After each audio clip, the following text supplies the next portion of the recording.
Hello guys, welcome to crypto lovers India. आज की इस वीडियो में हम देखने वाले हैं दो बहुत ही इंपॉर्टेंट कंसेप्ट जो कि है टोटल सप्लाई और मैक्सिमम सप्लाई में डिफरेंस क्या है। आप किसी भी कॉइन की प्राइस चेक करते हो या उसकी डिटेल्स देखते हो, आपने देखा होगा वहां पे तीन चीजें होती हैं। चलो मैं आपको साथ के साथ दिखा देता हूँ। कॉइन मार्केट कैप ओपन कर रहा हूँ मैं, ठीक है। तो अभी हम नीचे आते हैं, बिटकॉइन यहाँ ओपन कर लेते हैं।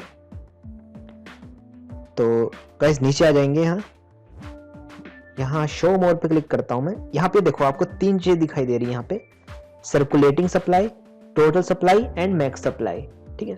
सर्कुलेटिंग सप्लाई से तो हम समझते हैं कि जितना मार्केट में सर्कुलेट कर रहा है कॉइन या टोकन, उसको हम सर्कुलेटिंग सप्लाई बोलते हैं, ठीक। बट टोटल सप्लाई और मैक्सिमम सप्लाई में फर्क क्या है? मैक्सिमम हम ऊपर हाई लेवल पे देखें तो मैक्सिमम मतलब ज्यादा से ज्यादा कितना सप्लाई हो सकता है, ठीक है। टोटल मतलब टोटल सप्लाई कितना है। बहुत से लोग कंफ्यूज रहते हैं कि टोटल सप्लाई और मैक्सिमम सप्लाई में डिफरेंस है क्या। तो चलो हम इसी को देखेंगे। तो फ्रेंड्स, जब भी कोई प्रोजेक्ट क्रिप्टो मार्केट में आता है तो अपने कुछ टोकन्स या कॉइन्स निकालता है वो, ठीक। वहां पे वो बताता है कि उसकी मैक्सिमम सप्लाई कितनी होने वाली है, मतलब कि टोटल वो कितने कॉइन्स या फिर टोकन बनाएंगे या फिर माइन करेंगे, ठीक है। तो ये सब स्मार्ट कॉन्ट्रैक्ट में लिखा होता है। जैसे हमने कॉइन मार्केट कैप में बिटकॉइन की यहाँ डिटेल्स खोली हैं, तो यहाँ पे बता रहा है कि मैक्सिमम सप्लाई कितनी है, 21 मिलियन बीटीसी, ठीक है। सिर्फ 21 मिलियन बीटीसी ही बनेंगे, ठीक। उसके बाद आता है कि सर्कुलेटिंग सप्लाई। सर्कुलेटिंग सप्लाई मतलब कितना सर्कुलेट हो रहा है मार्केट में बीटीसी, ठीक है। अभी 18 मिलियन सर्कुलेट हो रहा है। अब अगेन 18 मिलियन में से ऐसे भी बहुत से बिटकॉइन होंगे जो कि किसी ने गलत एड्रेस में भेज दिया और वहां गुम हो गए, वो किसी के ट्रांजैक्शन में फंस गए बीटीसी, किसी का कोई बंदा अपना वॉलेट का पासवर्ड भूल गया तो वहां गुम हो गए बीटीसी। तो वो सब सर्कुलेशन सप्लाई में है। मतलब क्या कि वो सब सर्कुलेट किया इन्होंने, बट अगर हमारी गलती से कभी वो हम की वगैरह भूल गए या कुछ हो गया तो रहेगा तो वो सर्कुलेटिंग सप्लाई में ही है, राइट। तो ये होगी सर्कुलेटिंग सप्लाई की बात। तो उसके बाद आता है कि टोटल सप्लाई। अब टोटल सप्लाई और सर्कुलेटिंग सप्लाई, अब देखो टोटल सप्लाई जो सर्कुलेशन सप्लाई के बराबर भी हो सकती है और टोटल सप्लाई सर्कुलेशन सप्लाई से ज्यादा भी हो सकती है, ठीक। क्योंकि टोटल सप्लाई में वो कॉइन्स या टोकन भी आ जाते हैं जो कि लॉक्ड हैं, मतलब कि पब्लिक के लिए वो अवेलेबल नहीं है, बट वो माइन हो चुके हैं और वो लॉक्ड हैं। अब लॉक्ड है का मतलब ये है कि उनको हम यूज नहीं कर सकते बाय सेल करने के लिए, वो स्मार्ट कॉन्ट्रैक्ट के साथ बाइंड है। हम आईडीओ वगैरह देखते हैं तो कुछ कॉइन पहले लॉक कर लेते हैं ये लोग। अब जाहिर सी बात है, जो कॉइन लॉक्ड हैं, जो टोकन्स लॉक्ड हैं, उनको हम यूज तो कर नहीं सकते, तो वो सर्कुलेशन सप्लाई में नहीं आते हैं, ठीक है। अब हम टोटल इसको बिटकॉइन के केस में देखें तो बिटकॉइन की मैक्सिमम सप्लाई है 21 मिलियन बीटीसी, मतलब कि मैक्सिमम 21 मिलियन बीटीसी बनेंगे, इससे एक ज्यादा भी नहीं बनेगा। अभी टोटल कितने माइन हो चुके हैं, 18 मिलियन समथिंग, ठीक है। 18 मिलियन में से अभी सर्कुलेशन में कितने हैं, 18 मिलियन, मतलब कि इसमें लॉक्ड में कोई भी नहीं है, अभी सब के सब सर्कुलेशन में ही है।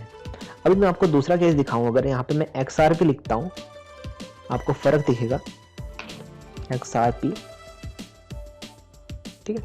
तो चलिए नीचे यहाँ पे स्क्रॉल करके नीचे आते हैं। नीचे शो मोर पे क्लिक किया मैंने। अब देखिए फ्रेंड्स, अब XRP के केस में क्या है, इन्होंने क्लियरली लिखा है कि मैक्सिमम सप्लाई कितनी है, 100 बिलियन, मतलब कि maximum 100 billion XRP total mine होंगे। उसमें से 99 बिलियन समथिंग अभी माइन हो चुके हैं, देख रहे हो आप। और सर्कुलेशन में कितने हैं, 47 बिलियन XRP, 47 बिलियन XRP अभी सर्कुलेशन में है। अब देखो तीनों में डिफरेंस आ रहा है। टोटल सप्लाई है 99 बिलियन, मतलब कि 99 बिलियन XRP ऑलरेडी माइन हो चुके हैं, बट इन्होंने सर्कुलेशन पब्लिक के लिए कितने अवेलेबल किए हैं, जस्ट 47 बिलियन, मतलब कि पब्लिक ने अगर बाय सेल करना है तो वो 47 बिलियन XRP में ही कर सकती है। बाकी जो इसका डिफरेंस है, मतलब कि 47 हमारा मार्केट में है, 50 बिलियन समथिंग जो भी बच गया है वो इन्होंने लॉक कर रखा है, मतलब कि पब्लिक को उसका एक्सेस नहीं दिया है। समझ रहे हो आप। चलिए एक और केस देखते हैं। अभी ये आ गया शिबा इनू, जाएंगे नीचे, यहाँ पे शो मोर पे क्लिक करेंगे। अब देखो यहाँ पे भी तीन चीज दिखाई दे रही है हमको, circulation supply, total supply and maximum supply. Maximum supply में इन्होंने लिखा है कि नो डेटा, इन्होंने यहाँ पे कोई डेटा प्रोवाइड नहीं किया है कि मैक्सिमम कितनी इसकी सप्लाई होगी, ठीक है। अभी टोटल में इन्होंने बताया कि 589 समथिंग ये शिबा अभी माइन कर चुके हैं। इसमें से 549 पब्लिक के लिए अवेलेबल है, मतलब पब्लिक बाय सेल कर सकती है उसमें। और जो इसका डिफरेंस है 589 माइनस 549 पीछे का जो भी नंबर है, तो उतना इन्होंने लॉक कर रखा है। अब टोटल सप्लाई में जो बर्न वगैरह करते हैं शिबा इनू ये टाइम टू टाइम, तो वो इसमें से ही माइनस हो जाता है। अब जैसा कि इन्होंने कहा है कि मैक्सिमम सप्लाई नो डेटा, मतलब कि इन फ्यूचर ये और भी शिबा इनू टोकन्स मार्केट में ला सकते हैं, ठीक है, क्योंकि इन्होंने मैक्सिमम सप्लाई नहीं दे रखी। आई होप आपको चीज़ें समझ में आई होंगी। अगर कोई भी आपका क्वेश्चन है तो please write it down in the comment box, मैं आपकी पूरी हेल्प करूंगा। और यहाँ तक वीडियो देखने के लिए thank you very much. Video अच्छा लगे तो आप सब्सक्राइब कर सकते हैं। थैंक यू, मिलते हैं नेक्स्ट किसी अच्छी सी वीडियो में।